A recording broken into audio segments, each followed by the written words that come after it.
ফের চর্চায় সিঙ্গুর। আগামীকাল মুখ্যমন্ত্রী মমতা বন্দ্যোপাধ্যায় তিনি সিঙ্গুর যেতে পারেন। প্রধানমন্ত্রী সিঙ্গুরের সভার 10 দিন পর মুখ্যমন্ত্রী মমতা বন্দ্যোপাধ্যায় তিনি সিঙ্গুর যেতে পারেন বলে সূত্র মারফত জানা যাচ্ছে।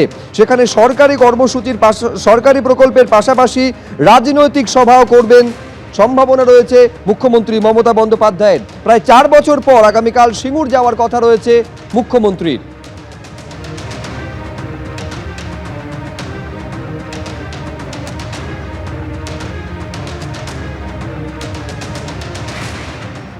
যেভাবে সিঙ্গুরের পবিত্র মাটিতে দাঁড়িয়ে যেভাবে নরেন্দ্র মোদী মিথ্যা কুৎসা অপপ্রচার ভাঁওতা দিয়ে গেছে এবং বাংলাকে অপমান করেছে, তাছাড়াও বাংলাকে বিগত কয়েক বছর ধরে বঞ্চনা করেছে এবং আমরা আগেই বলেছিলাম যে সিঙ্গুরের মঞ্চকে নরেন্দ্র মোদী একটা নাটকের পর্যবেসিত করবে, সেটাই করেছে।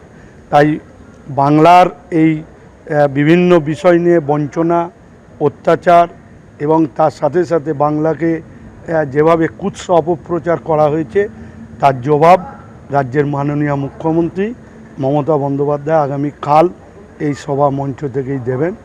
আর জেনে রাখবেন, নরেন্দ্র মোদী সিঙ্গুর, হুগলি, বাংলাকে কিছু দিতে পারেনি।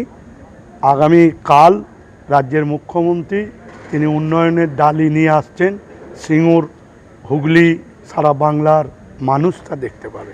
মুখ্যমন্ত্রী সিঙ্গুরে যা করার করে দিয়েছেন। মুখ্যমন্ত্রী ওখানে সর্ষের বীজ ছড়িয়ে এসেছিলেন, মানুষ চোখে সর্ষে ফুল দেখেছেন কিন্তু সর্ষে গাছ দেখতে পাননি। সুতরাং সিঙ্গুর দেশ এবং দেশের বাইরের শিল্পপতিদের কাছে একটা ভিন্ন বার্তা দিয়েছে। একটা রাজ্য সরকার একটা শিল্পকে বন্ধ করে যদি সেখানে আবির খেলে, ভিক্টরি সাইন দেখায়, তাহলে স্বাভাবিকভাবেই এটা বোঝা যায় যে এ রাজ্যে শিল্পায়ন সম্ভব নয় বা এ রাজ্যে শিল্পায়নের জন্য উপযুক্ত পরিবেশ নেই। মুখ্যমন্ত্রীকে মানুষ গ্রহণ করেছিলেন, পরীক্ষা করেছেন, এখন প্রত্যাখ্যানের সময়। নতুন সরকার আসছে, প্রধানমন্ত্রী ওখানে সভা করেছেন এবং সিঙ্গুরকে বেছে নেওয়ার উদ্দেশ্য ছিল একটাই, একটা নির্দিষ্ট বার্তা দেওয়া যে ভারী শিল্প ছাড়া পশ্চিমবঙ্গের সামনে কোনো পথ খোলা নেই। পাখির চোখ বিধানসভা ভোট দায়িত্ব পেয়েই পশ্চিমবঙ্গে আসছেন নীতিন নবীন। আজ দুদিনের পশ্চিমবঙ্গ সফরে আসছেন বিজেপির সর্বভারতীয় সভাপতি। আজ দুর্গাপুরের কমল মেলায় যোগ দেবেন নীতিন নবীন, আর রাতে বিজেপির কোর কমিটির সঙ্গে বৈঠক করবেন নীতিন নবীন। কাল দুর্গাপুরের ভিড়িঙ্গি কালী মন্দিরে পুজো দেবেন বিজেপির সর্বভারতীয় সভাপতি। সাংগঠনিকভাবে পশ্চিমবাংলাকে পুরোপুরি তৈরি করা এবং পশ্চিমবাংলার সাংগঠনিকভাবে কেন্দ্রীয় সভাপতির সাথে পরিচিত হওয়া, এই সমস্তটাই এই কার্যক্রমের মধ্যে আছে। বাইরে যে সমস্ত অন্যান্য নেতারা আছেন, প্রধানমন্ত্রী হোক, গৃহমন্ত্রী হোক বা অন্যান্যরা, তারা বাইরে মহল তৈরি করার চেষ্টা করছেন।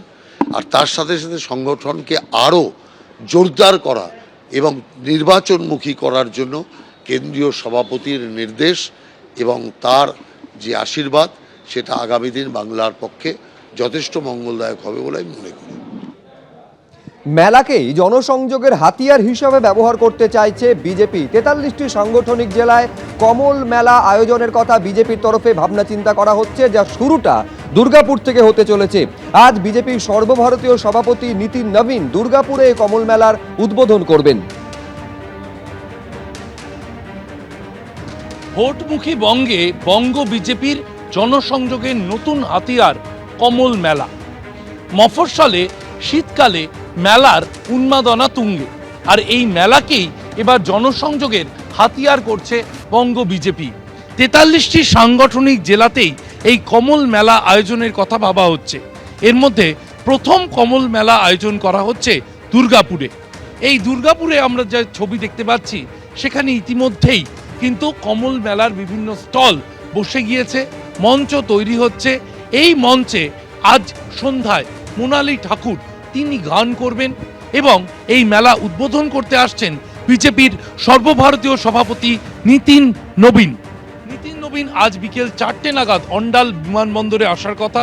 এরপর তিনি 6:30 নাগাদ, সন্ধ্যে 6:30 নাগাদ এই কমল মেলায় এসে সেই কমল মেলা উদ্বোধন করবেন। যে কমল মেলাতে একদিকে যেমন থাকছে লাইভ কনসার্ট, তার পাশাপাশি বিভিন্ন খাবারের স্টল, নাগরদোলা, দোকানপাট। একটা মফস্বলের মেলাতে যা যা থাকে সেই সবই থাকছে এই কমল মেলাতে। কিন্তু বিশেষত্ব কোথায়? ঠিক কেন্দ্রীয় সরকার পশ্চিমবঙ্গের জন্য যা যা করেছে গত কয়েক বছরে তার খতিয়ান তুলে ধরা হচ্ছে এই মেলারই বিভিন্ন অংশে। কখনো বাংলা ভাষাকে স্বীকৃতি দেওয়া, কখনো মেট্রোর পথ বাড়ানো, সবই ফুটিয়ে তোলা হচ্ছে এই কমল মেলাতে, যার আজকে উদ্বোধন করবেন বিজেপির সর্বভারতীয় সভাপতি নীতিন নবীন। তার পাশাপাশি এই মেলাতে কিন্তু বাংলার বিভিন্ন মনীষীদের বিশেষভাবে সম্মান জানানো হচ্ছে এবং সেখানে শরৎচন্দ্র চট্টোপাধ্যায়, শ্যামাপ্রসাদ মুখোপাধ্যায়, উত্তম কুমার, কিশোর কুমার, তারা যেমন রয়েছেন, ঈশ্বরচন্দ্র বিদ্যাসাগরকে সম্মান জানানো হচ্ছে। এবং সার্বিকভাবে এই যে মেলা, এই মেলাতে আজ উদ্বোধন করতে আসছেন নীতিন নবীন, সেখানে তিনি তার কিছু বক্তব্য তুলে ধরতে পারেন। ক্যামেরায় অতনু কুণ্ডুর সঙ্গে শিবাশিস মৌলিক, এবিপি আনন্দ, দুর্গাপুর। এবিপি আনন্দ, এগিয়ে থাকে, এগিয়ে রাখে।